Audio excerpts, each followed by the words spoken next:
On my YouTube channel, drboycetv.com. I may do kind of a breakdown of the BET Awards from a financial standpoint in terms of who owns the BET Awards. I think a lot of us know that Sumner Redstone and Paramount that they've owned BET for a long time.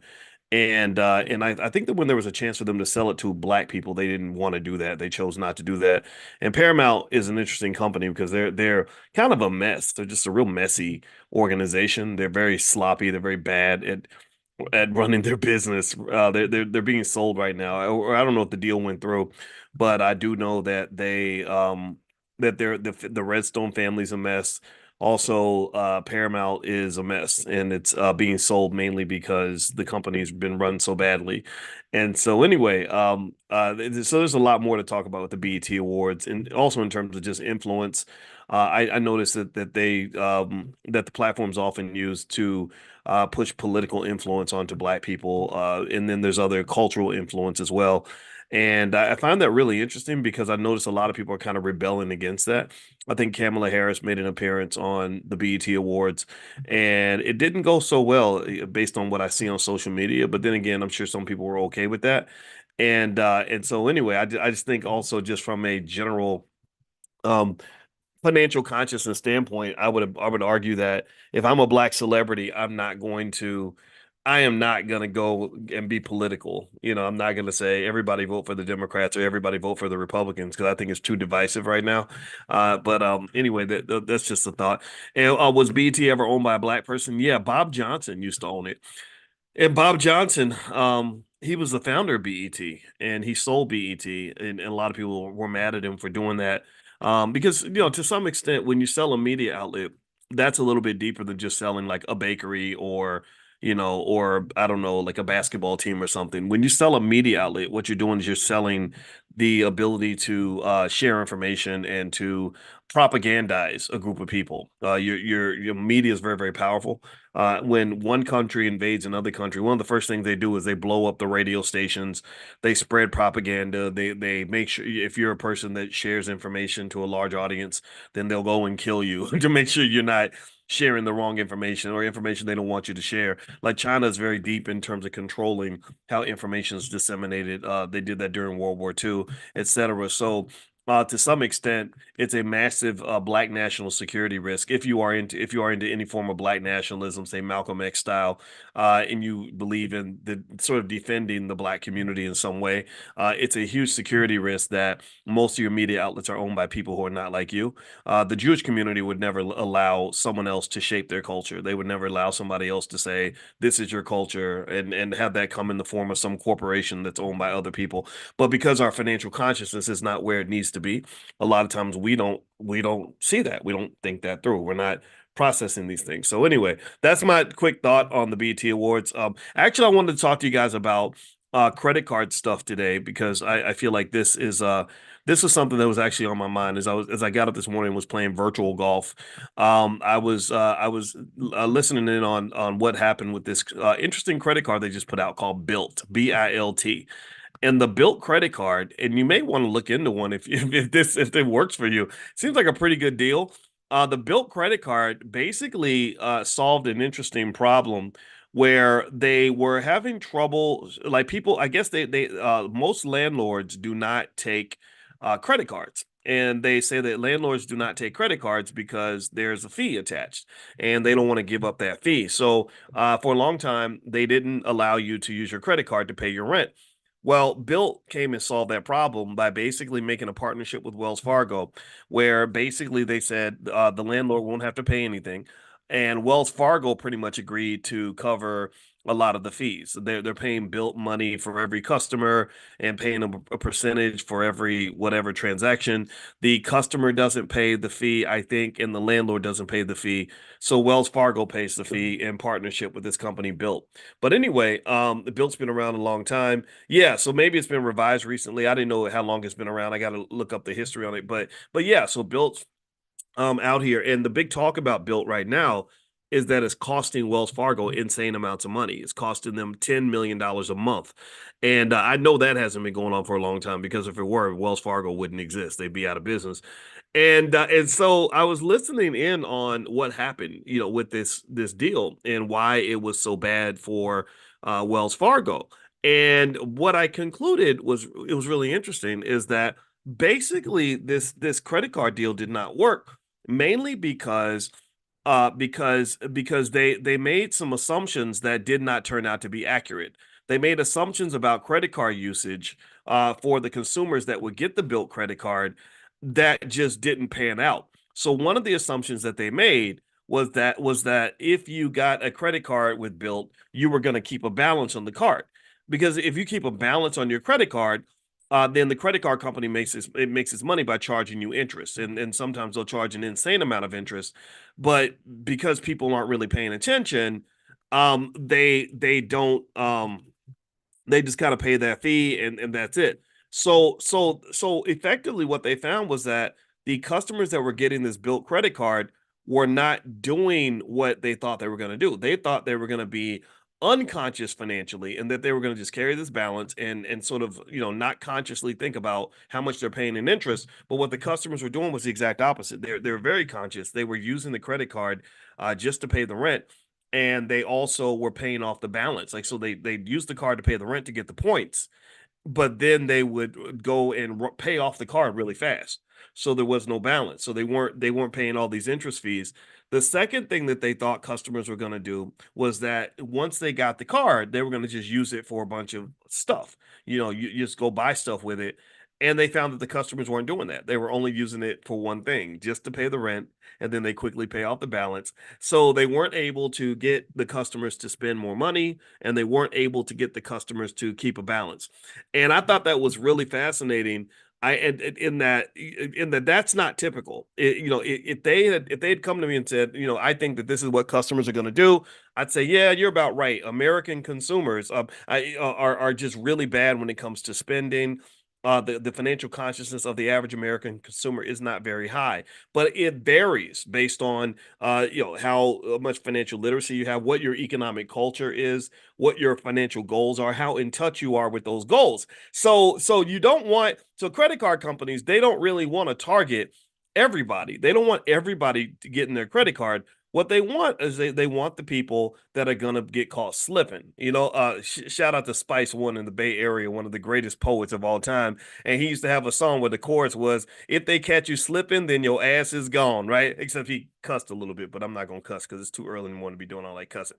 But anyway, so the thing is that if they catch you slipping, then your butt is gone, then your cash is gone. How about that? If they catch you slipping, then your cash is gone. So the credit card companies, here's how they make their money, and this is what I want to kind of break down for you, so you can be financially conscious of these things and kind of stop some of these economic leaks that occur through credit cards. So the first way credit card companies make money off you is high interest rates. The interest rates on credit cards tend to be insanely high, and it's just an amount that people don't pay attention to, because they need the money in the moment, and instant gratification kind of rules the day. So if you have a big unpaid balance, and you don't pay it off in a reasonable time, then you're gonna, over the course of your lifetime, you'll probably pay tens of thousands, if not hundreds of thousands of dollars in interest. And again, this money is being invested by someone else, which means they're building wealth off of you, which means you're basically building wealth, but you're building wealth for other people, because the wealth is walking right out the door. Number two, credit card companies are really good at dropping in a lot of hidden fees.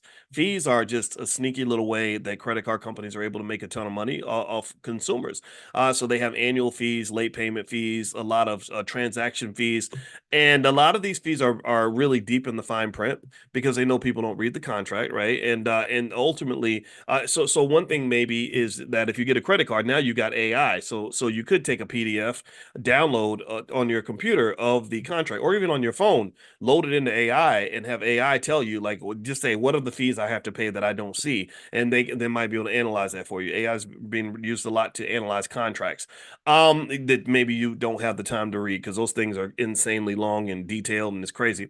Third is, like, they have a lot of promotional offers. And so a lot of promotional offers, they have a lot of introductory low interest rates, balance transfer offers, things like that. and these intro rates kind of get you onboarded, and then they sort of get you later on with the expenses. and and here's the thing, I don't think credit cards are always bad. I'm not anti credit card. I actually have a lot of credit cards, and I think that they're fine as long as you're aware of the trade-off, right? I think that where they kind of can get you is when you're just not thinking about it, and next thing you know, you're not you don't have money, or you don't know why.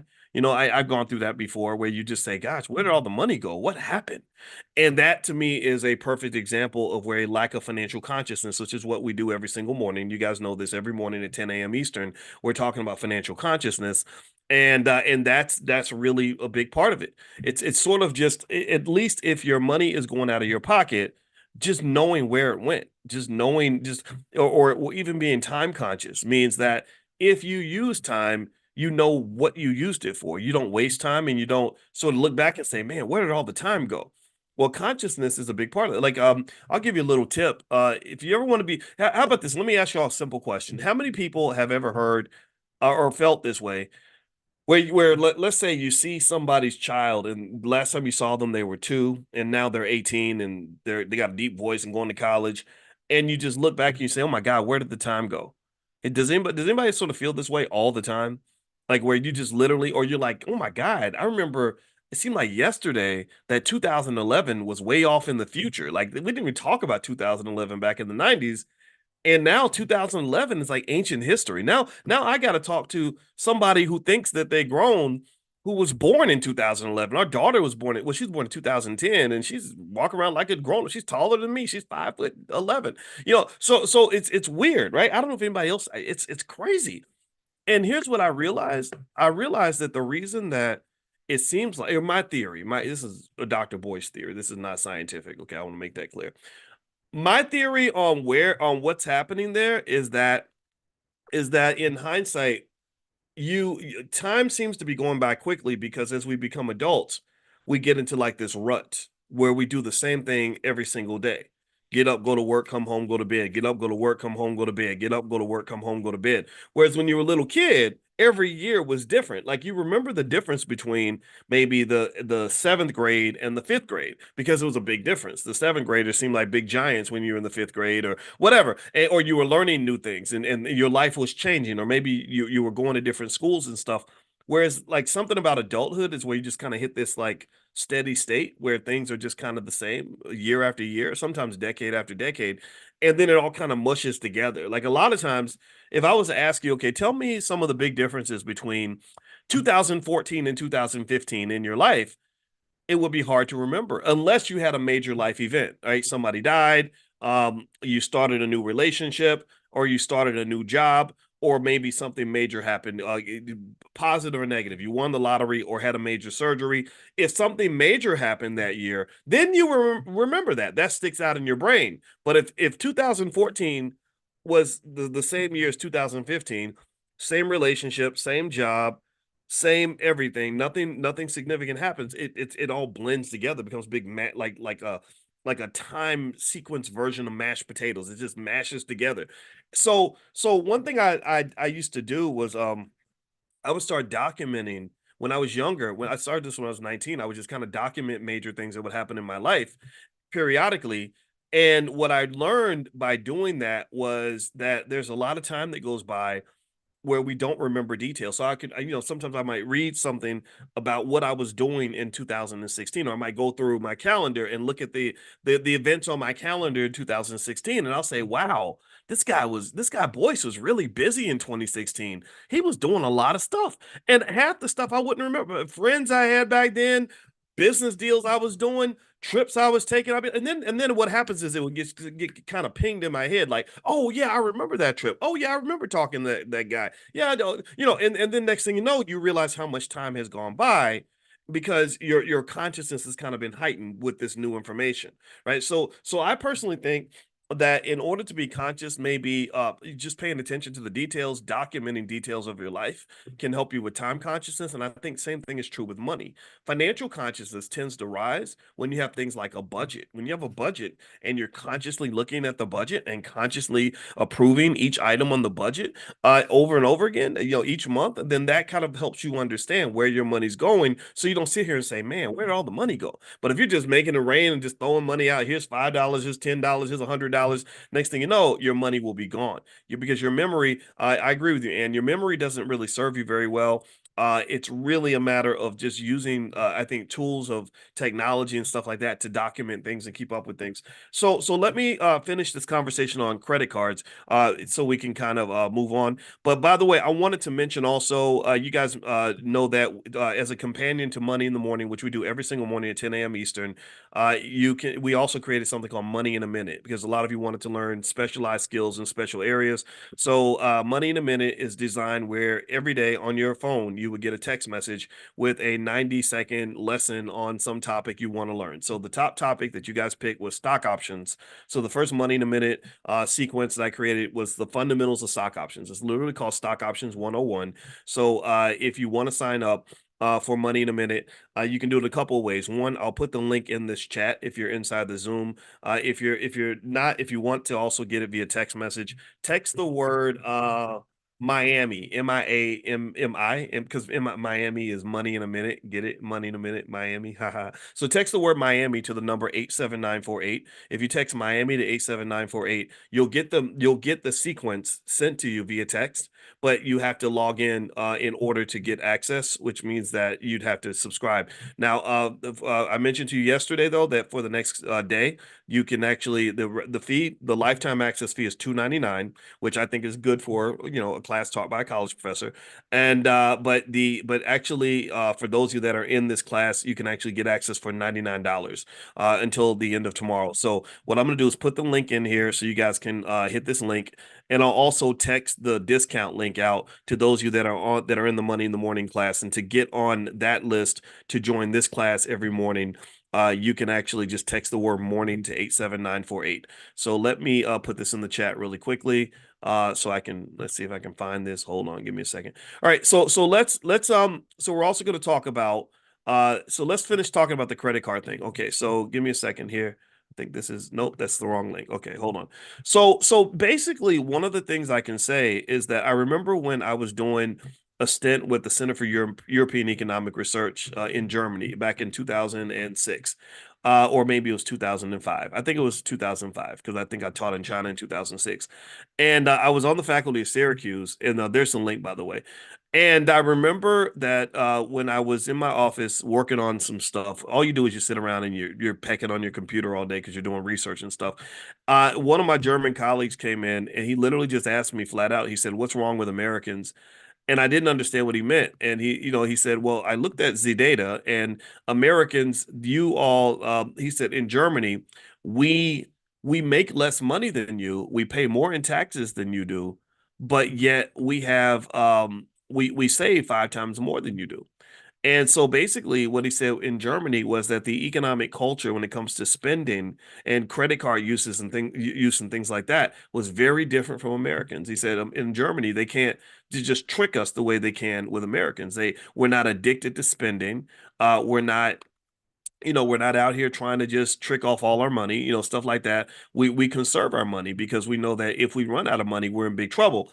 So effectively, what I would argue is that lack of consciousness that we talk about every single morning in class, a lot of that really comes down to just us sort of understanding that if you're not financially conscious, that the goal is to keep you in debt, because once you're in debt, then it's easier to control a population when people are in debt. Also, when you have an addiction to spending, that opens the door to debt. A lot of times, because Americans are so deeply connected and deeply committed to spending money, we will literally go deep in credit card debt just to maintain our spending habits. And that's not something that happens in every society. There are some societies like Japanese culture where they're heavily committed to saving money. They save money like crazy. In fact, the Japanese save so much money that the government has to work really hard to get them to stop saving money. Whereas with Americans, the work would be to say, how do we get Americans to stop spending so much money? So just know that that culture is big when it comes to economics, and not every culture is the same. And I remember noticing, and so my trip to Europe kind of helped me to see that in terms of understanding that in some societies also there's not as much in terms of the push for excessive consumerism. There's not as much in terms of marketing. There are limitations in how things are marketed. They look at marketing not the way we look at it. The way we look at marketing in America is, look, if you're dumb enough to buy the product, then it's your fault, right? We can market it, the companies can market anything to you that they want. And if you go buy it, then that's your fault. That's your responsibility. And I hear that, I really do. But the problem with that logic is that I think AI is kind of showing us, and a lot of social media is showing us that human beings can kind of be hacked. The human beings can be studied like lab rats, and people can figure out how the dopamine triggers work, and just different ways to get our attention. And they have all this data. That's why data is so important in our society, because they will study you like a lab rat, and they pretty much know exactly what buttons to push. They know who to push the buttons with. That's another reason why economic consciousness is so important for Black people, is because they know that Black people are just much more gullible as consumers. They know that they can market unhealthy food in Black neighborhoods, and people will go down to the Popeyes chicken and buy the refried diabetes. When they tell them to, they can market the cigarettes. They can also, they are less protected. There are fewer regulations to just say, hey, look, don't market that to our kids. Don't sell that to our children. In fact, one example is the opioid crisis. If you look at the opioid crisis is one of those things where there was a debate. Like, look, they said, look, you don't have to take these drugs. You can, if you don't want them, you don't have to take them. But they're so powerfully addictive that once you get kind of sucked in, it's kind of hard to get out. So there are big companies. I forgot the name of the family. I think the Prisker family. I think that's their name. Well, they had to pay $6 billion for marketing these drugs to lots of people. Whereas in the Black community, the protections are not always there. So we have to self-protect. We have to self-regulate in order to make sure that you don't get sucked into these economic vacuum cleaners, because the Black community is heavily targeted. In fact, I was thinking yesterday about Ebony Magazine and how that you kind of have the gatekeepers with the Black elite sort of using their influence over the Black community to get Black people to either buy things or to do things. I think that sort of relationship has to really be questioned, because our Ebony Magazine, which I think is owned by Junior Bridgman now, who's a guy I respect him. He's from Kentucky, I believe, and he owns a bunch of Wendy's or something. But I think he bought Ebony, and I don't know him, but I know people that know him, and I like the guy a lot, and I'm sure he's going to do great things with the brand. But Ebony Magazine in the 1950s had that video called "How to Sell to the Negro," and that video was interesting. Some people see that as, hey, this is an opportunity for corporations to get to know the Black consumer so that they'll understand the Black consumer can put money in your pocket. That might be seen as complementary to Black people, as a benefit to Black people. Like, hey, look, Black consumers are here. You should market to them more effectively. And then also us as a Black or as a Black owned media outlet, we benefit if you market to Black consumers through our magazine, right? And that all could be seen as a good thing. In fact, you see lots of conversations from Black journalists, or I remember Roland Martin doing some things. I'm not gonna make any Roland Martin jokes today. Roland. Yeah, he doesn't like he's been mad. The guy, he's so sensitive. He's been mad at me since 2011 because we had a real weird text message exchange. And then he got to like texting me like 3,000 words because he was so mad about something. I can't, my thumbs don't work like that. I don't know how he got those little girl thumbs. Like he just sit there and just be getting bitchy and mad. Yeah. And I was like, I can't read all this. I don't know what you're talking about. So I think he's been mad at me since then. I don't know why. It's very strange. But anyway, but I've heard Roland talk about the importance of corporations supporting Black owned media outlets, right? Just, spend your ad dollars with these Black owned media outlets, and so that we can make more money. And I get that, but the downside of that though is I think that there has to be a conversation about, what are you selling and how are you selling it? Because you think about Ebony, for example, there's a line between serving Black people versus selling black people. Because that's what Facebook kind of does. Facebook sort of sells you. They package consumers that are using their platform and they sell them to advertisers, which isn't always a horribly bad thing because sometimes you want to be advertised to. Sometimes you want someone marketing things to you. But then there's just that thin, blurry line to say, look, if they're marketing something that's going to be harmful or addictive or going to put you deep in debt, then some would say that's not a good relationship. That's not a good, you did not do me a favor by bringing these people into my life. And so, anyway, in this video called How to Sell to the Negro, I believe that was what it was called. It's by Ebony Magazine in the 1950s. They were basically kind of talking to white corporations and saying, this is what black people want. This is how black people are. This is what black consumers want to do. And again, it's like debatable. Is that a bad or a good thing? They probably thought it was a good thing. Just like even with integration and civil rights, they thought it was a good thing that they could open the doors for black consumers to go shop at white-owned businesses, but they didn't necessarily, I think, process the downside so much that if we're spending with businesses that are not black, then we're going to be spending taking money that might have gone to a black owned business or money that might have stayed in the family because now they're spending the money on all these products that are being marketed to them. And some of these products are not necessarily healthy products, right? Whatever it is. And it's an individual decision. But I think that consciousness just sort of allows you to understand the need for self-regulation. It's critical because the government doesn't typically regulate things that have a negative or detrimental effect on black people or other groups that might be considered minority groups in this country. When the opioid crisis was hitting everybody, they were very quick to regulate that because they saw what was kind of happening.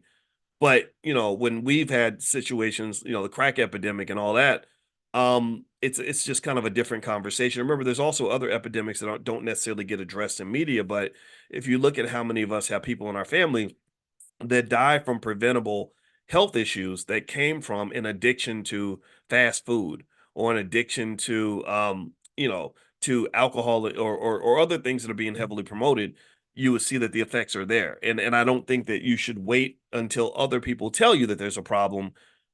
You should decide that there's a problem. And if you decide that there's a problem, then within your own space, within your own life, within your own family, you can begin to address and regulate the issue as opposed to waiting for other people. Okay. So anyway, let me finish up with the credit card thing, and I can just sort of help you understand other ways that credit card companies might take advantage of the lack of financial consciousness that a lot of us have. And by the way, in case you didn't know, I do have a podcast I just created on Spotify. It's called Dr. Boyce Daily Stock Market. If you want daily updates on the stock market, you can just look up my name, Boyce Watkins, and I've got about or three different podcasts or something because I decided to sort out different things that I like to do. I have the Dr. Boyce breakdown, which is pretty much just everything that I do because I like to talk about stuff. I like to talk about the culture. I like to talk about life, not just the financial side. But what I find is that you cannot talk about money without talking about life. You cannot talk about finances without talking about culture. Like I can't talk about black wealth without talking about the BET Awards because here's the thing. If we were as inspired and as interested in black wealth as we are in rappers, then we would have literally the wealthiest community on the entire planet.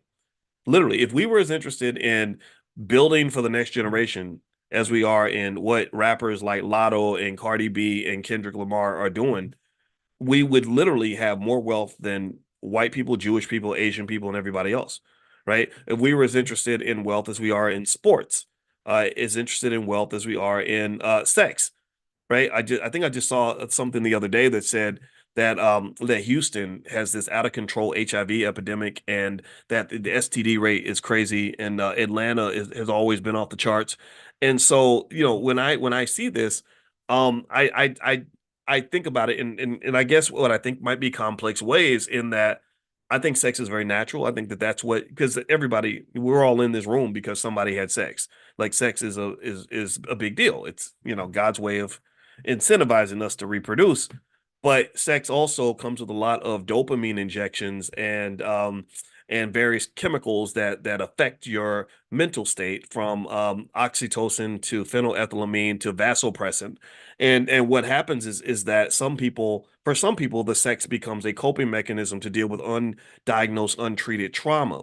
So it becomes like a heroin needle that is injected in your arm that makes you feel better every time you do it. And it also is culturally connected. It's culturally driven. Like the incentive to, as a man, when I make a decision, am I gonna sleep with one woman or two women or 12 women or whatever? All that's driven by culture. It's driven by psychology. It's driven by my value system. And it also affects my long term uh, standing in life. It affects my longevity. It affects how long I'm going to live. It affects how well I'm going to be doing. It affects my economics. It affects what my children are going to experience. If I have lots and lots of girlfriends and I get all of them pregnant, then I'm gonna go broke. I might die early if I catch a disease and die or something. I'm probably going to spread some trauma and sadness through the world because if I got 47 kids, I can't take care of all of them. And then also, daddy's broke because daddy's paycheck is just being eaten up by the child support. So you really can't talk about Black economics without talking about all the variables that affect Black economics. So when I see, so these are the things that go through my head when I see that headline.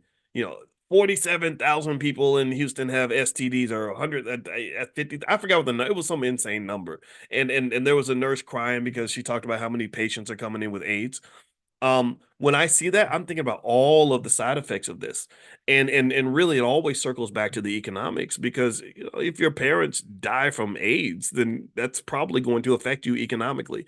Or if you are in a situation where you're having so many sexual relationships that it disrupts other areas of your life, or your ability to make certain choices. Remember, we talked about how money gives you options.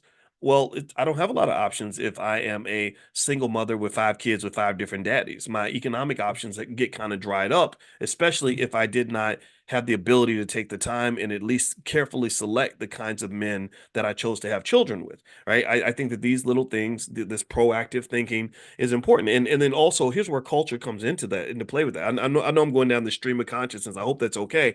But literally, if you think about it, culture comes into play in another way, right? Think about this. What if you have a woman who says, if I have kids, I want to have kids with a man that's financially secure. I want him to have money. I want him to take me to nice places. I want him to be able to pay the bills. I want him to have some money in his pocket. What are some people going to call that woman? What are some people going to say about that woman? What are they going to say? They're going to call her a gold digger, right? They're going to say gold digger. You're a gold digger. You're a gold digger, right? Because money should matter. All that should matter is love. All that should matter is whatever, right? I don't agree with that. I don't think that necessarily makes her a gold digger. I think that that might make her proactive in terms of her economic planning, because to me, financial security should spin into every aspect of your life. So if when I pick my wife, I can tell you, I love my wife. She's amazing. She's gorgeous and she's smart and she's a great person. But if she showed up with a long list of financial problems that I had to solve, I would have had to scratch my head a little bit and kind of run my fingers through my beard and decide, do I really want to take all this on? Do I want to take all this on? And just to be quite frank about it, she also had three kids. And now how did I process that? Well, one thing I did not do was I did not let the culture tell me how to process any of that. I don't look for cultural influence from immature Black men when it comes to deciding what I want to do with my relationships. I look at Boyce and say, how does Boyce feel about this? And so Boyce loves kids. I think kids are awesome. Kids are fun. You get an opportunity to teach them and be there for them. And I think, I mean, the kids have been an absolute blast. I didn't think about it in terms of, what I see on the internet, where some people see children as a burden or a liability. I see Black children as a billion-dollar asset. I really think our children are the asset that we neglect and we overlooked. We overlook. We don't pour time into them. And so effectively the community suffers because you're building broken, weak ass children that can't accomplish anything because their parents were too busy getting a freak on to actually take time to teach them. The families that are most successful are the families that teach the children. That's just a fact. That's a reality. So anyway, let me keep going. Let me keep talking. Let me just take. Let's keep going down the stream of consciousness so we can understand how culture and the economics kind of connect. So what else was I thinking? Well, it didn't hurt that my wife is a saver. She's not a person that spends a lot of money. She had been putting money consistently in her 401k for years. So it wasn't like walking into this big bowl of financial problems. It was like, okay, I'm financially secure, you're financially secure. Together, we're going to be more secure. Right. And I really think that people should process things in that way. I think you should process things in a way that is honest about who you are and what you really want out of life. Anybody that makes you feel bad about your priorities is not helping you, in my opinion. I don't think you should ever want to sign up for something that makes you uncomfortable just because people tell you that it's bad. Like even when that lady said, I don't want to date a bus driver. Okay, don't date a bus driver. That's because if I talk you into dating a bus driver, I'm talking you into being miserable. There are plenty of women that'll date a bus driver. Bus drivers are never going to have a problem finding somebody to date. It just won't be you, and that's okay. That's okay. The idea that society, I think Ayana Van Zant gave her a hard time. Like, what's wrong with dating a bus driver? And I was like, Ayana, you don't have to date her man. She does. So why would you tell her who she can date and who she should not date? I don't want anybody telling me that, like, again, I married a woman that had 3 children. I don't want anybody telling me I can't do that or making me feel bad about my choice. You focus on you. You take care of your choices. I'm gonna take care of mine. And I think that's really important because a lot of times, just on a personal level, you got to stop taking advice from the wrong people. Stop letting other people's opinions shape your life. They don't know anything about your life. They don't know anything about your preferences and where you want to be and who you want to be. They don't know these things. So why? So we put too much weight on the opinions of other people. I really do. We spend too much time looking for validation from others for the choices we make for ourselves. And so if I let you think about this, so if Marina Bonanno, I see you in there. If I let Marina convince me to change a decision that's going to impact my life for the next 20 years, and she can change my decision in 30 seconds. She could say, Boyce, that's just dumb. Don't do that. And I say, oh, well, I don't want it. Maybe Marino's right. I'm not sure. Okay. And I change my decision. Well, think about this. I've now put myself down a whole different path for the next 20 years. She's not even going to remember that she said that to me. She won't even remember the advice she gave me 20 years from now. But 20 years from now, when that decision does not work out, and I say, dang, Marina gave me bad advice. Well, whose fault is that? Is it her fault for giving me the bad advice, or is it my fault for listening? Whose fault is that? It's my fault because it's my life. I'm the one, what is it? I think they were saying, what was it? There was that saying I saw where they said something like, you don't want to be in a situation where you have all the responsibility but none of the authority, or something like that. And that's what happens when you let other people tell you how to live your life. You're giving them all the authority but no responsibility. They literally think about it. Even when you're listening to me, if I tell you to do something and it doesn't add up, and then you spend the next 10 years doing something because, well, Dr. Boyce said to do that. I get it. I appreciate the fact that you'll allow me to be one of the counselors in your space and an advisor in your life. But at the end of the day, you're the president of the United States when it comes to your life. You are the king, you are the queen. And what a good queen or good king does is they don't let their advisors make the decision for them, but they listen to the advisors so they can get their perspective. They listen for consciousness. The consciousness, part of consciousness is perspective. So if I'm a president of the United States and I'm trying to decide if I want to declare war in another country, then yeah, I'm gonna listen to the pollster, I'm gonna listen to the general, I'm gonna listen to the activist, I'm gonna listen to the environmentalist, I'm gonna listen to all these other people, right? And I'm gonna get everybody's point of view, and then I'm gonna say, okay, everybody get out. I'm gonna make a decision.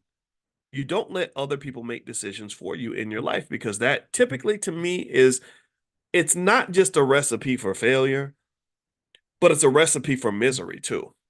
Because there's nothing worse in your life than when you made a big long-term decision that did not work out well for you, and you know that you only did it because some jackass told you that that was the right way to go. Don't do that. So anyway, let me finish up this discussion so we can. And by the way, if you're not on the text list for this class, you guys know we do financial consciousness training every single morning at 10 a.m. Eastern.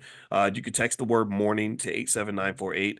Just text morning to 87948. And also later on, I'll send you all a link to join Money in a Minute, where I send you the lessons on stock options every single morning. And it's very basic stuff. It's really the terminology. When you get done, you'll master all the terminology in stock options. And so these are, and because what I designed it for was so that you could actually take in the information and still be on with your day. So every piece of content I send you is 90 seconds to 2 minutes.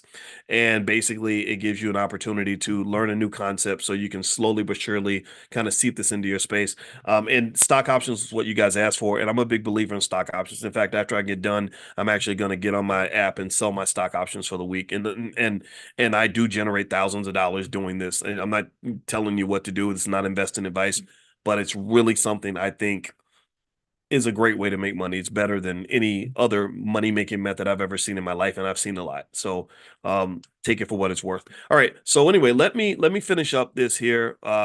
Let's see here. And so by the way, so later on today, I'll text you guys the discount to join Money in a Minute if that's something that is of interest to you. All right. So I'm gonna go through the whole quick list. I know I spent time on one and two, but I'm gonna go through 5 ways that credit card companies get you. And you just want to be mindful of this. Number one, high interest rates. Interest rates tend to be very high. Two, hidden fees. The fees get you. I remember I spoke at an event in Oklahoma City, and there was an NBA player for the Utah Jazz. I don't remember his name, but he was a very smart guy. I had a lot of respect for him, and he sponsored the whole event. And one thing that he told me when we had breakfast was he said that that when he signed his contract, he thought he thinks that the bankers and the agents and everybody thought he wasn't going to look at it. And what happened was they had put in all these fees. His investment advisor had put all these fees in his deal where, it was like, okay, I'm going to invest for you, but I'm going to make money whether you make money or not. Whether your investments go up or down, that's secondary to the fact that the advisor was going to make money no matter what, right? So he literally talked to the advisor and said, "You need to take all these fees out. I'm not paying these fees." And he said that he thinks that they thought he wasn't going to notice because they think NBA players are dumb. They think that NBA players have no financial consciousness, and they're not. They're thinking about the booty and the bling and the fame and slam dunks and hip hop, and they're not paying attention to what's in that contract. So that's what I remember him expressing that to me. And I said, I'm really proud of you for thinking this way, because I think everybody should do exactly what you did. Third are the promotional offers that are designed to just sort of jolt you in and get you to become a customer so they can make money from you later on. Fourth would be things like minimum payments. Minimum payments are just kind of the biggest financial death knell when it comes to credit cards, because if you're making minimum payments on your cards, the interest is insanely high. You do that over a 10, 20-year period. You've literally given away a generation of wealth to credit card companies. And then fifth would be complex terms and conditions. So the definition here would be lengthy and complicated agreements that can obscure important details, making it difficult for consumers to fully understand the costs and obligations associated with credit card use. And that's kind of a big one too. There are lots of people in the financial space who will work very hard to confuse you. A lot of times, I think it also happens a lot online. I see a lot of people that are offering financial courses and things like that who are just clearly unqualified to teach them. I just don't say anything because I just don't have time to dig into all that. But it's interesting because one of the ways that they will I guess lure you in is they will use a lot of fancy complex terminology that goes over your head, which will make you say, "Oh, they must be smart because they're using all these fancy, financial terms." And the reality is that to learn investing and things like that, you don't need all that stuff. You don't need. My goal is not to impress you with complex terminology and complex ideas. I know those complex ideas. That's why I got a PhD in it. My goal is to make it as simple as possible. And what a lot of people don't know about investing is that you can explain stock market investing to a 4-year-old in such a way that if a 4-year-old does maybe two or three things and they do it consistently, that person will have more wealth than some of the 55-year-olds who've been working their whole entire life. And that's an honest to God truth. when I explained to you all how they trained in 1971, Burton Malkiel trained monkeys to invest. You guys have heard my monkey story. I'm gonna tell it as many times as I can because I really want you to start telling it. Again, I don't teach any students. I have no students. I teach teachers. So by you being in here, you need to understand what this is. You're not in here just learning basic stuff. You're literally being taken to the frontiers of economic thinking. We're ahead of the Asian community, we're ahead of the Jewish community, we're ahead of the white community. You are by being here. And I know this because I taught people of all ethnicities when I was teaching in Syracuse. When Burt Malkiel taught monkeys how to invest, the monkeys were making as much money as the experts. And people don't believe it. It sounds crazy because I think that the wall of finance is sort of created in a way that it sort of establishes an elitism where there are certain people who say, well, that's just not for me. Wealth building is not for me. Financial security is not for me. Economic freedom is not for me. That's for rich people. That's for people who are born with a silver spoon in their mouth, all this other nonsense. And that is simply not true. Where the wall of wealth typically has a dividing line. Um, it has a dividing line between Warren Buffett said it quite well, actually. It's a dividing line between patient people and impatient people. That most of investing is a wealth transfer between impatient people to patient people. So the impatient person who has the bad culture, who isn't encouraged to have the financial discipline, they'll go and they'll engage in instant gratification. They'll go and spend their money because it feels good or because it's something that's quick and dirty right in their face. And the patient person sits back and waits for things to happen. They allow time to be their friend. They plant money and they allow it to grow like a seed. And then next thing you know, the patient person has wealth. The impatient person does not. The impatient person has a series of fun experiences that don't necessarily culminate in a lot of wealth. So anyway, that's it. I'm going to finish with that point. I hope that this conversation was beneficial to you. Also, that link, did that link work? I saw someone said that the link gave an error, and it should not give an error. If it did, it may be because maybe so many of you came to the website that it didn't let you through. But if somebody could check, okay, Natasha says the link worked for her. Okay, yeah, well, there, okay, link worked. Okay, good, very, very nice, Zoe. All right, awesome. And I'm going to actually, and part of the reason I'm giving you guys the big discount in the beginning is because I'm going to ask you for feedback, so we can figure out how to make it better. Whenever we launch something new in the Black Business School, we put it out and we reach out to our favorite people, which are you, those who engage with us every day, and you guys get early bird access to things. And the trade off is we ask you all to just let us know how we can make it better before we roll it out to everyone else. So I'm not rolling this out to the whole world. I'm rolling it out to you. And so that's why we took 66% off the price, and you have lifetime access for that $99 fee. And as you go through it, at some point I'll send you a survey, and if you could just quickly let us know, okay, this is working, this is good, this is not so good, add this and it'll make it better. That will help us a lot because, as you guys know, in the Black Business School, our dream and our commitment is that we are building a Black-owned institution, and it's going to be built for the 21st century, which means that it's not brick and mortar all the time. We do some brick and mortar events, but by doing things digitally, it allows us to reach more people at a lower cost. So rather than, when I was at Syracuse, the students now I think they pay about $80,000 a year to go to Syracuse. We're able for 1/10 of that amount, we can pretty much cover you for the rest of your life, and you can educate your whole entire family for less than $10,000. Sometimes even a few $100 you can get a ton, right? So that's what we do, and we're good at it. And because we believe deeply that Black people should own institutions, we should own professional sports leagues, we should own banks, we should own insurance companies, we should own universities, we should have all these things. And so that's what the Black Business School is all about. So you don't have to be Black to be here. We don't discriminate, but the original benefit, just like Notre Dame was built for the Catholic community, we were built for the Black community, and our number one goal is to build Black wealth. So just in case you want to know why we're here and what we do.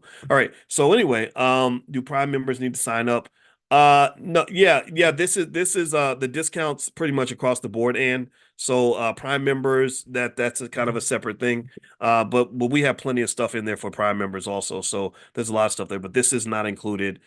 This is just kind of standalone. So thank you. Great question, Ann. All right. So what I'm going to do, in fact, it looks like you all have questions. So what I'm going to do is I'm going to do a Q&A sometime this week where we'll just sit in it. We'll just, you guys can ask me questions and I'll just answer your questions instead of always doing kind of a training every day. So maybe perhaps tomorrow. I'm going to resend the link one more time. time, and then I'm also going to text it out to you guys this afternoon, and it lasts for the rest of the day. Where you can get the lifetime access fee is $2.99, and you can actually join for $99, and you can even share it with your whole family. It's totally fine, and you'll start getting the text messages within 24 hours. All right, so have a good day, everybody. God bless you. Thank you guys for hanging out. And also, if you haven't gotten on the text list, make sure you get on the list. You can get on the text list by texting the word morning, MORNING, to 87948. Text morning to 87948. I'll see you guys soon.